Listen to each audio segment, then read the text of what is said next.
విడు మొరటోడు అని వాళ్ళు వీళ్ళు ఎన్నెన్ని అన్న పసి పిల్లవాడు నవాడు.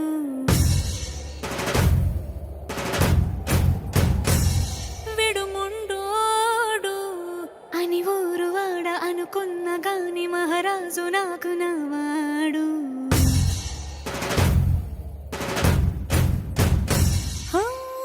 మాట పెడుసైనా మనసులో వెన్న రాయిలా ఉన్నవాడిలోన దేవుడెవరికి తెలుసును నాకన్నా. సూసేకి అగ్గిరవ్వ మాదిరే ఉంటా